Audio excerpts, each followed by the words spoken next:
kamata, so welcome na lang po sa ating panibagong video. So for today's video is mag-install tayo ng fuel gauge dito sa ating munting sasakyan kay Matcha.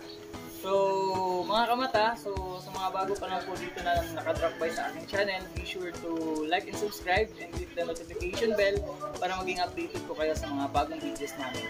Ito na naman po ang isang tip para makatipid tayo. So tayo na naman yung mag-install nitong fuel gauge. So mga kamata, so sabayin nyo ako ngayon sa video natin. So install natin, ang gamit natin is itong circuit na fuel gauge. So para makatipid kayo na hindi na kayo babayad sa mag-install, so ito yung perfect na video para magawa nyo yung ganito. Try-install natin to. Nakamata, so babaklasin muna natin yung yung panel.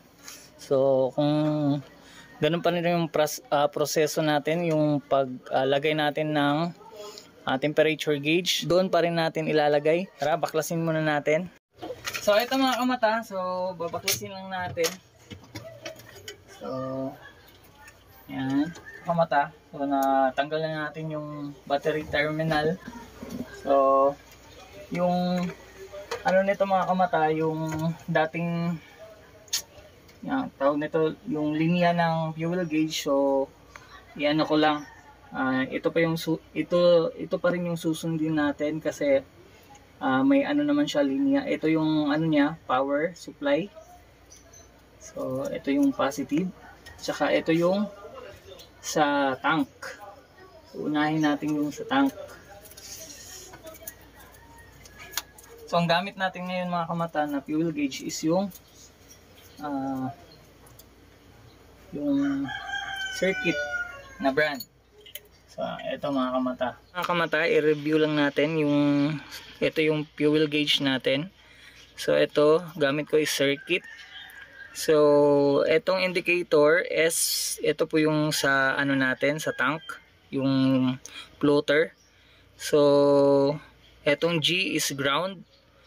Tapos itong I is para sa ignition. So dito dito natin ilalagay yung source ng kuryente. So install muna natin. At saka itong isa, ito po yung lights. Yan. Kamata, so na-install na natin yung ating fuel gauge. So ayusin na lang natin yung mamaya. So i-check lang muna natin. So ayan, gumagana siya. So, kita nyo, naka 1/4 pa siya. So may gasolina pa yan. Yan. Mga kamata, so na-fix na natin yung fuel gauge natin. So gumagana siya. So ayan. So ayos.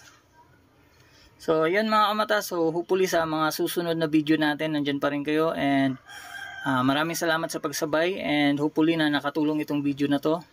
And sa mga bago pa lang po dito na padpad sa aking channel, please do like and subscribe and click the notification bell para maging updated po kayo sa lahat ng mga bagong videos namin na i-upload in the future. So maraming salamat.